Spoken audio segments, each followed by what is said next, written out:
Welcome to Daddy Game Fit Podcast, where fatherhood, fitness, and entrepreneurship collide. Tonight, we're going to be answering your questions, so grab a cup of tea and let's get this conversation going.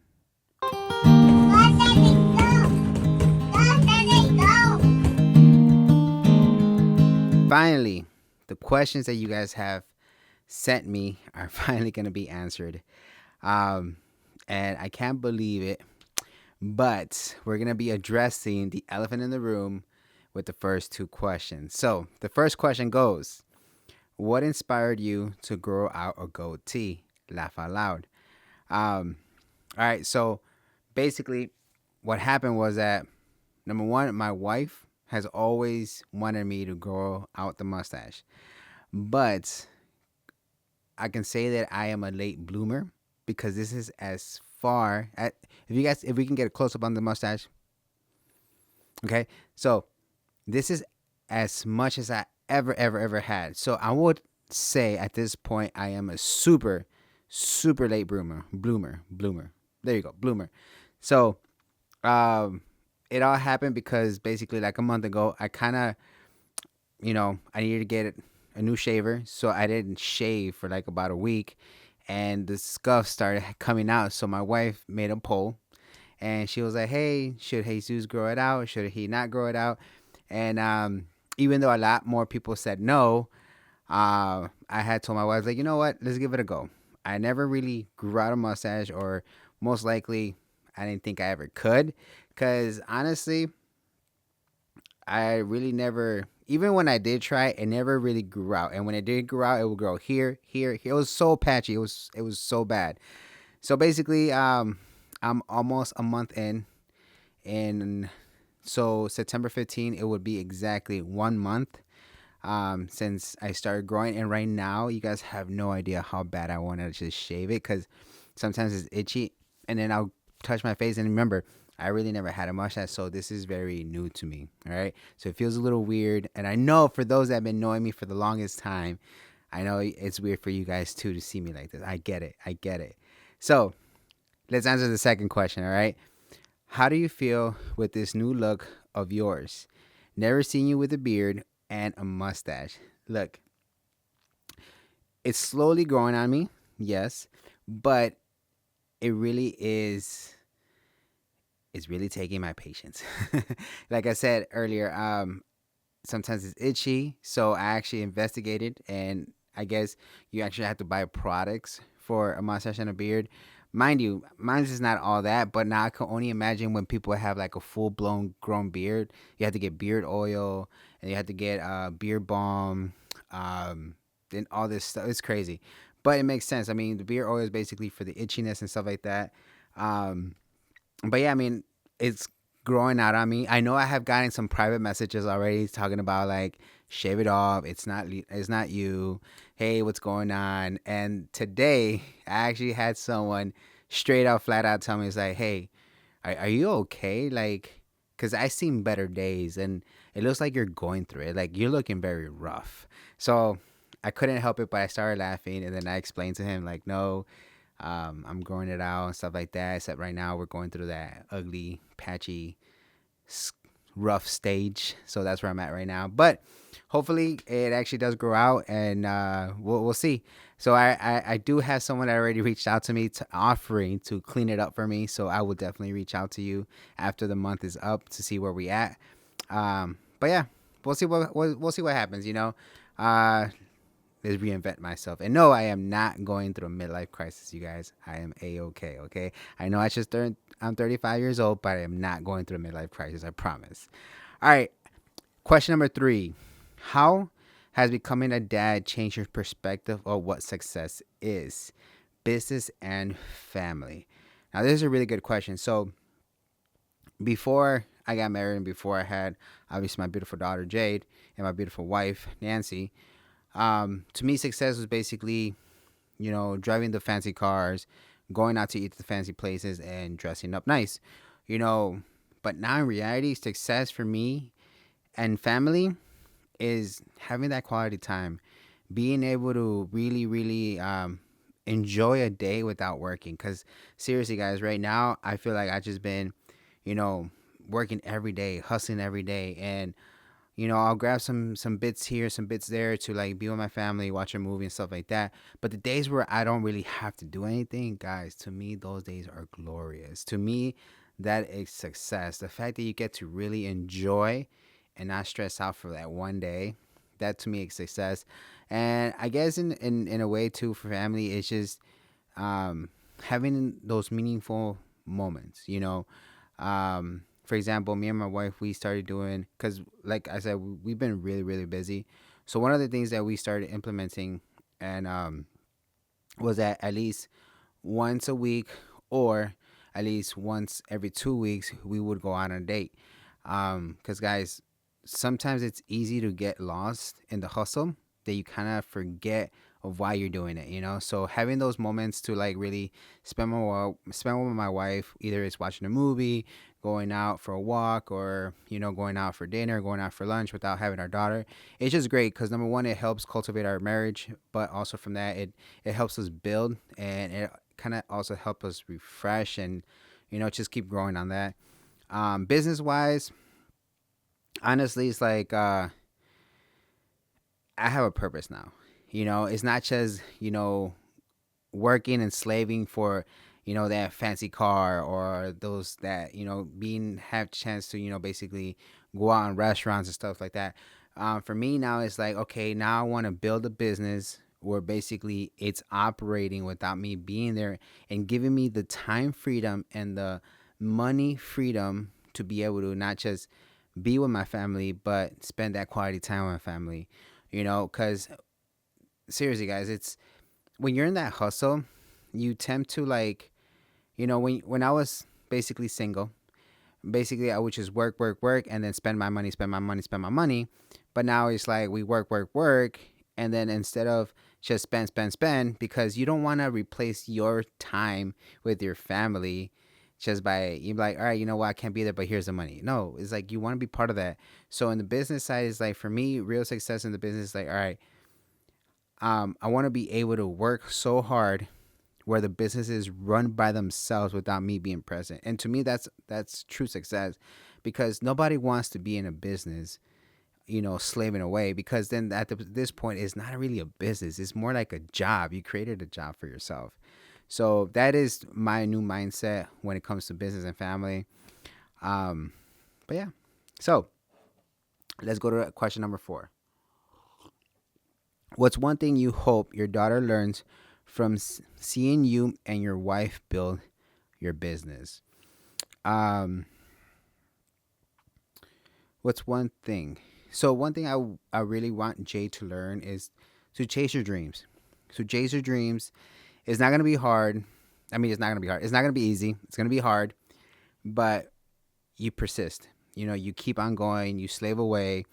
You build. You become a better person. You work hard on yourself, because seriously, like in business, you just never know what's going to happen. So you have an idea of what your agenda is, but you just never know. Every day is something different.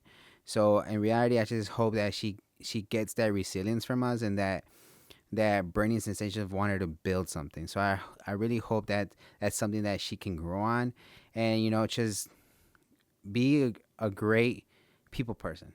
All right, I really want that for her too, because me and my wife, we're both chatterboxes. So yeah, I will admit we love to talk. Question number 5: how do you balance being a present dad while chasing big goals with your business? So this is actually a really hard one. In reality, there really is. I can't really tell you an answer that would work. So it's not just one answer fits all for everyone. For me personally, it gets hard. It gets hard being a present dad all the time. But in reality, is like you gotta make agreements. That is the biggest one. Make agreements with your daughter. Make agreements with your wife. For example, you can be like, hey, you know what? This weekend, I'm gonna be slaving away. I have this to do, but I promise you, on Monday after school, we're gonna do this. Or after school, or next weekend, we're gonna go out here. And in reality, you don't always have to spend money. honestly, one of the things that we learn as parents is that kids don't really care about how much money you spend, because you can take them out, you know, to VIPs and everything like that. But in reality, they don't really care. In reality, those are things that only us adults can really, I guess, we used to brag about. But going out, you know, for 30 minutes or 20 minutes to the playground and actually being present with her, playing tag or whatever it is, that's what they're going to cherish. Okay, they're not going to cherish that expensive toy that you bought. They'll forget about it, you know. But if you can be those 20 minutes, even if it's 20 to an hour a day, trust me, that's life changing for your kids. And that's something that, you know, we try to implement. And basically, we have roles. Me and my wife, we have roles. So, for example, I open up our business in the morning, and then she takes her to school. And now, obviously, when I don't have to be there, we can both take her to school. And whenever we can, we both pick her up from school. So we try to take every advantage we can to be there with her. Now in the afternoon, my wife is pretty much a stay-at-home mom. She's like on mom mode. So basically, my daughter's growth, my daughter's knowledge, everything like that, I credit my wife, because she's the one that works with her mostly in that area. Um, and meanwhile, she's doing the present mom. I'm over here handling the business and handling that area. Um, so yeah, it's just basically just, you know, every minute you can, just take advantage of it, even if you're tired, because there're gonna be moments where you're gonna be so tired, dad. Oh, so tired, mom. If you're a mom and you're watching this, you don't want to do it. But I guarantee you, if you just take 10 minutes or even 20 minutes, it can mean a big difference for your kid. So yeah, that's one thing that we do. Um, all right, let's move forward. Question number 6. What is the biggest lesson you and your wife learned from working together? Listen, for those that do not know, all right, so me and my wife were literally almost together all day, every day, except during once, now that Jade started school, obviously we we split up. She's in the house, I'm at work, at the shop, and stuff like that. But other than that, we're together 24/7. Okay. So with both businesses, we both are together. We both work together. And number one, we learned a lot fast. Fast. We learned a lot real quick of not to pick petty fights. And if we do get mad, we try to get over as fast as we can, discuss it as fast as we can. Because in reality, we're together all day. Right. So there's not like, okay, well, I'm going to go to work and I won't see her for 8 hours. No, there's like, you're literally waking up with her, going to work with her, and obviously going to sleep with her. So I'm stuck with my wife 24/7. So learning we learned a lot about each other real quick. We right away we can pick up, hey, something's wrong. And right away she can pick up when I'm not right and stuff like that. So that's one thing we learn, is like, we learn how to maneuver with each other. Obviously, now there's days where not everything's, great and gravy. There's disagreements. Obviously, every marriage has them. But we also learn when that happens what to do. All right. It's like, all right, you go ahead, you take your, take the day off, or just go home, relax for a little bit, and then we'll catch up. We'll talk about it, stuff like that. So we just basically learn how to deal with situations a lot more faster. So that's one big thing that we learned. And we also learn each other's strengths. So it comes in handy with the businesses, because you'd be like, okay, you're really good at this and I'm good at that. So this is what we're going to focus on. And it just helps us build our business a lot more solid. But yeah. All right. Question number 7. How did you feel dropping your daughter off at kindergarten for the first time? Now, listen. My daughter right now, she entered K4. So it wasn't so bad this year. But K3. Now let me tell you something. I cried. All right, I bawled. I was holding my tears when I dropped her off, but once we got to our shop, our neighbor asked, like, "Oh, did Jade start school today?" And dude, I was like, "Yeah, we just went to draw." And as soon as I said, "Yeah, dude," it's like the floodgates open. Like I was bawling. I remember my wife looked at me. Is like, is he for real? Like, is he for real crying? It's like it's tough because think about it.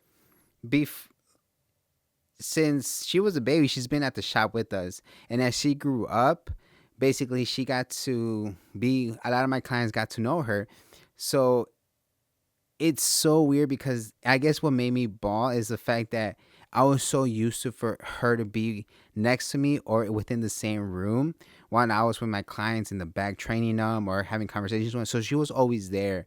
So subconsciously, I used to always charge a tablet. So whenever she got to the shop, I can put like, some like YouTube and stuff like that. So I subconsciously charged it for her, but she wasn't gonna go to the shop that day, and that just kind of like broke my heart. So yes, I will admit I did cry, I did bawled, which is funny because my wife, she was always before she did the business, she used to be a teacher's assistant. So to her, that's normal. To her, it's like, oh yeah, she understands like they have to go to school, like so she been through that process with a lot of parents for many years, and obviously this is the first time I go through it, and obviously this is my only and daughter that I have. So yeah, it was new to me, but I can say that K4 it wasn't so bad. Like she took it like a champ, I took it like a champ. Um, but yeah, so it wasn't K4 for me, it was K3. And to be honest with you, before she did K3, I used to think K3 was kind of like dumb because I used to always think like, oh, it's just basically like daycare. But no, it's like I really see my daughter's growth and by starting, you know, early. And like I said, that's all credit to my wife because I kind of argued on her. I told her like, no, you should just wait. But thank God I didn't. Thank God she didn't listen to me because I can honestly say that my daughter's pretty bright in that area. So yeah, she's really good. But yeah. All right. Next question. How do you balance being a husband, dad, entrepreneur, and now marathon runner without burning out? This one's really hard. It is a good question. So, how do I balance being a dad? First of all, yeah, dad is number one. When my daughter's there, I try my best to be present. Obviously, sometimes with the business, we're on their phones, and it's so easy to get distracted and stuff like that. But just trying to be there, even if it's just 30 minutes or an hour.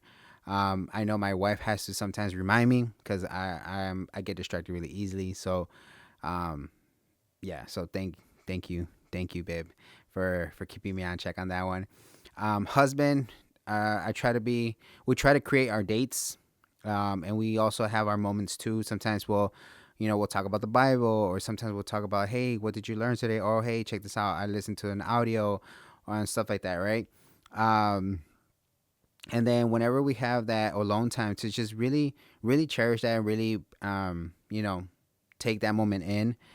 With an entrepreneur, as all my entrepreneurs, or as you guys are watching this, you guys know that we never stop. So that's always on. We can be chilling and all of a sudden we get a message about a client or a potential client wanting information. Boom, we're on entrepreneurship mode.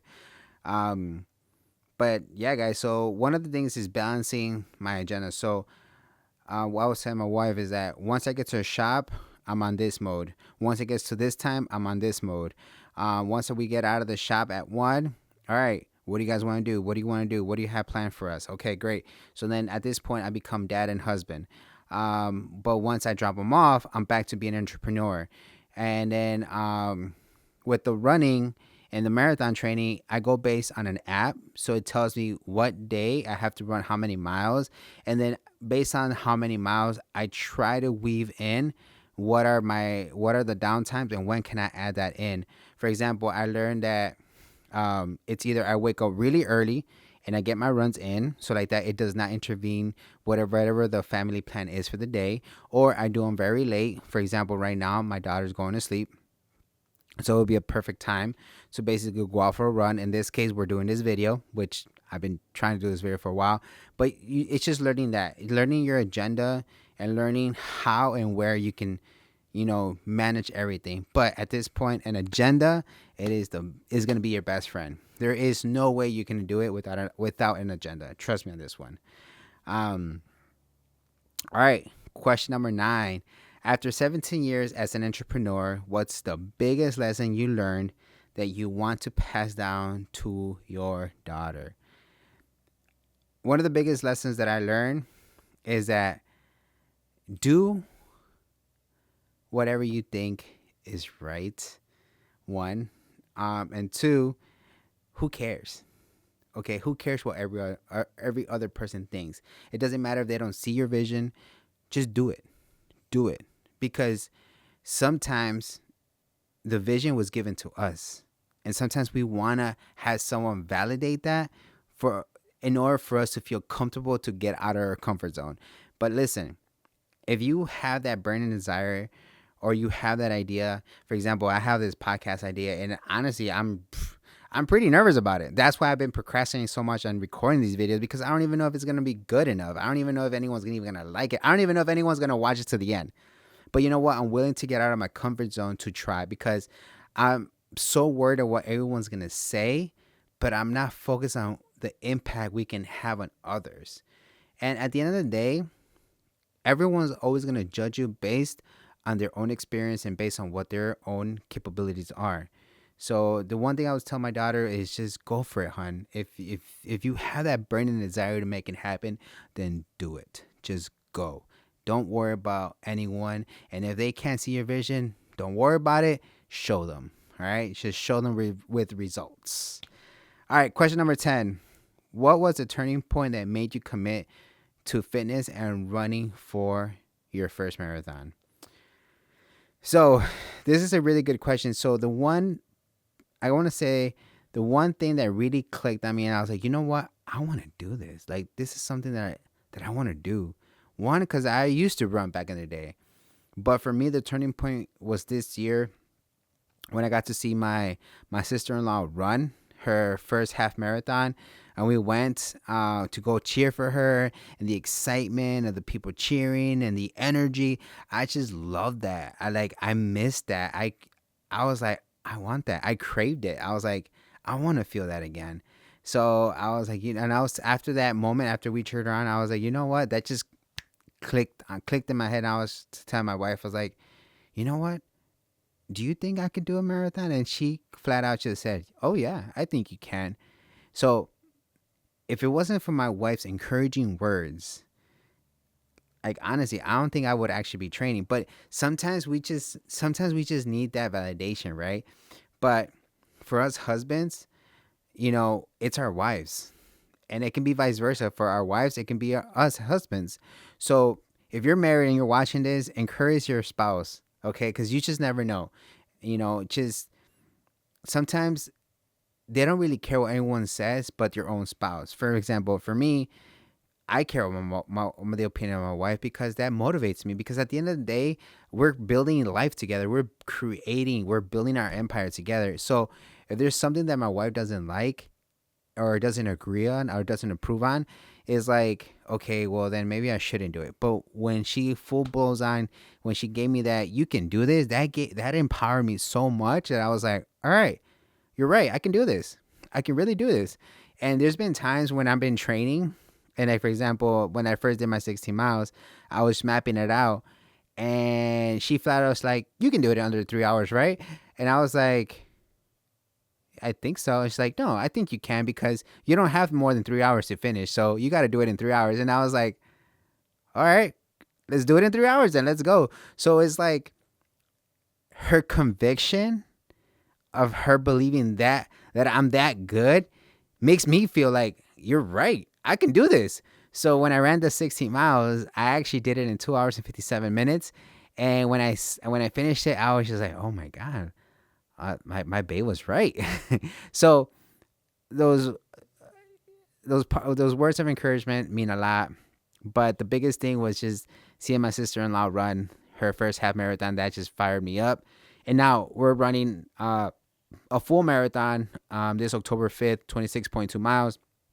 And then 2 weeks after that, October 25th, so 20 days after that, we're going to be running a relay race. So we're going to be running from Chicago to Milwaukee as a team. We're going to be 6 members of us.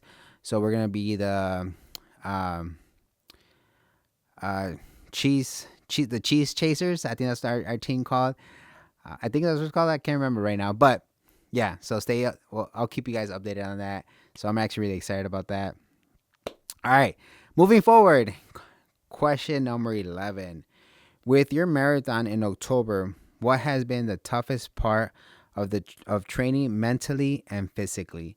So the physical part is basically in the beginning of my runs. When I started running, I would run and then my right leg would feel numb.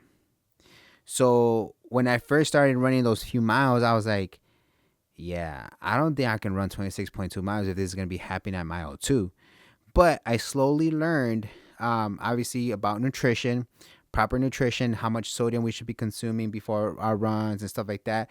So now, in the physical part, I try to make sure that when it's a regular run, like 5 miles, stuff like that, I try to consume at least 300 to 400 milligrams of sodium so I can keep my electrolytes up and then my legs won't be cramping and stuff like that.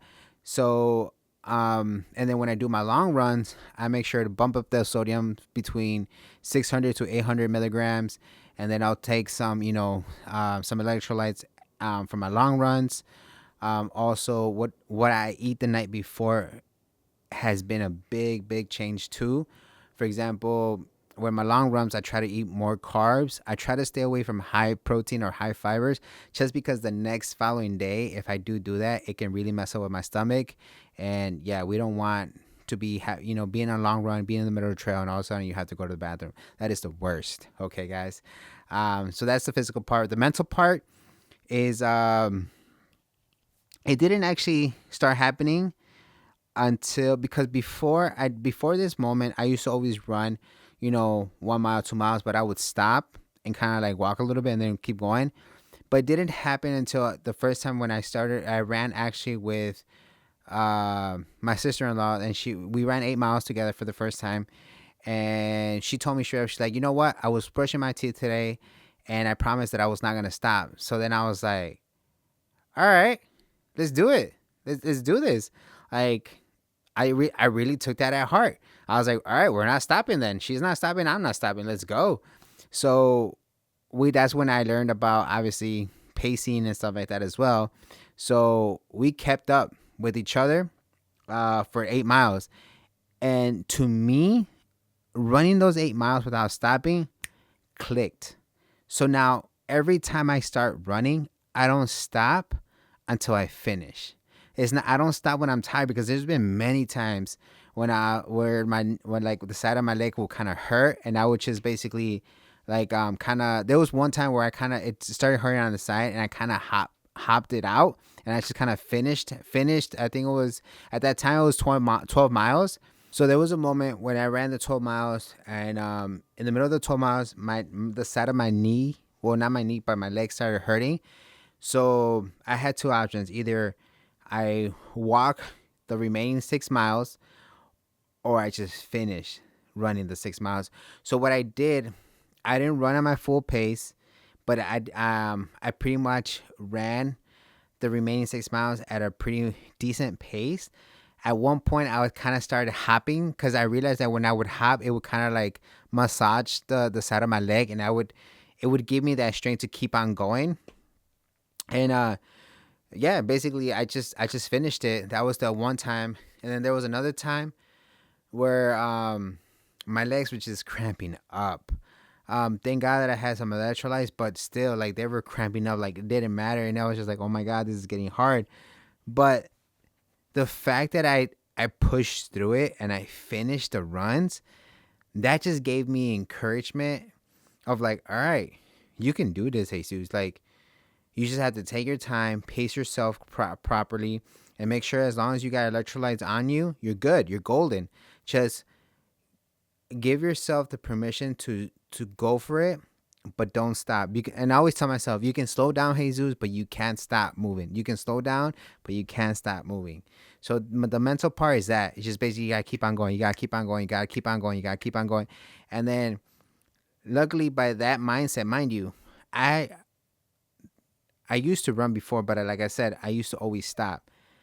So now with that same mindset, I was able to run, what was it, 18 miles the other day, right? Not this weekend, but the last weekend, I was able to run 18 miles, guys, without stopping.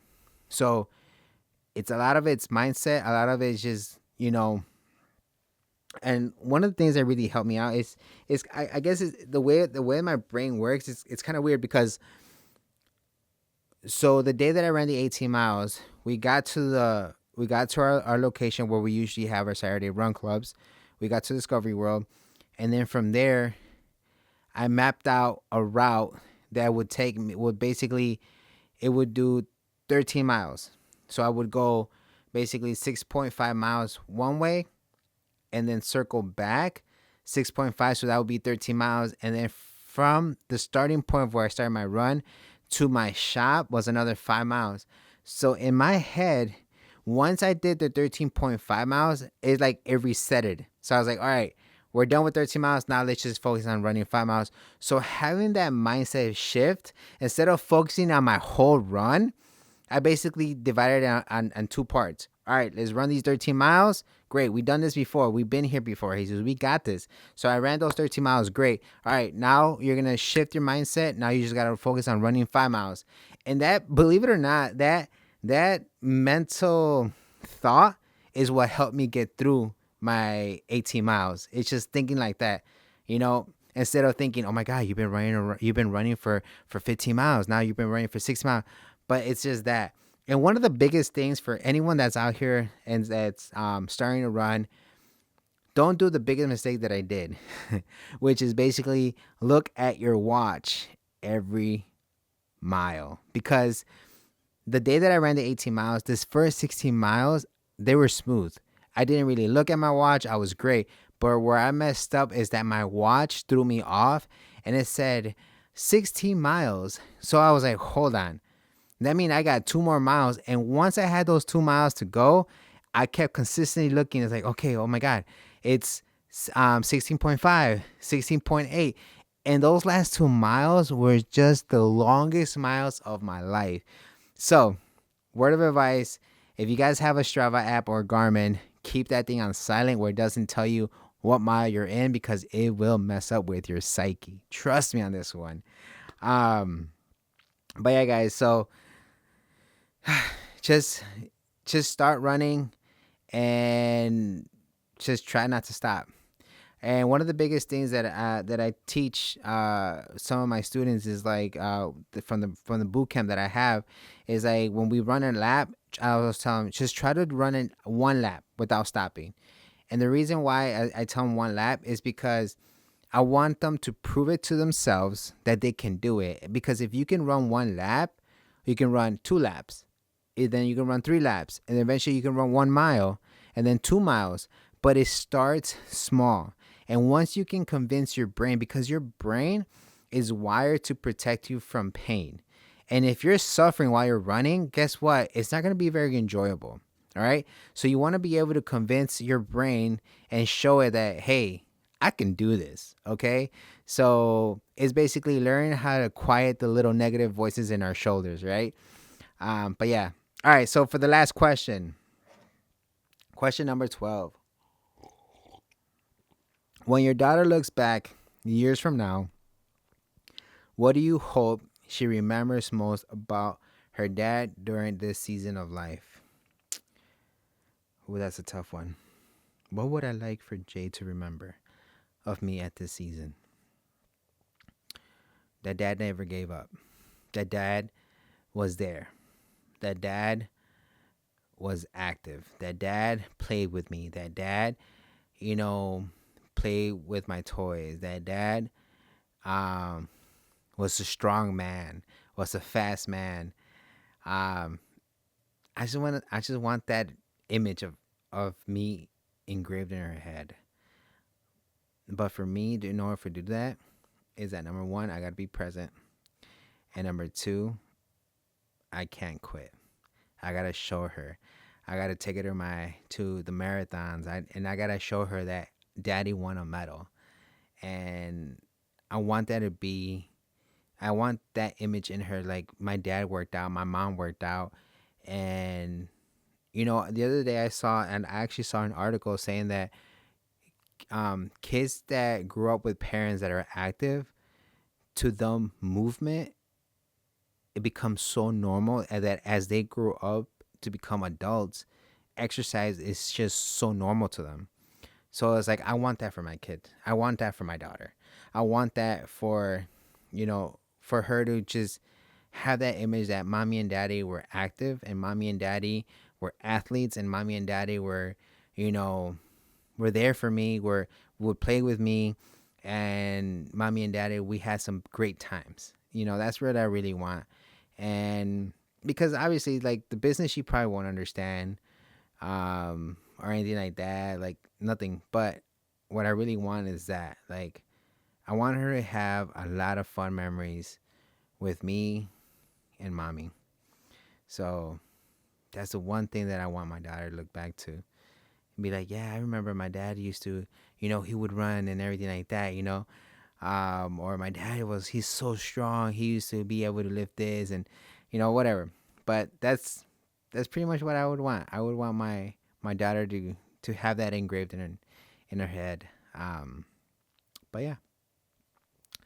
So these were the questions that you guys asked me. I generally 100% answer them with 100% of the truth, my opinion. And yeah, I hope you guys enjoyed. I hope I didn't bore you guys, but stay tuned and we'll do another video. Let me know what you guys think, or let me know what other questions you guys want to ask. Other than that, guys, God bless, and let's go.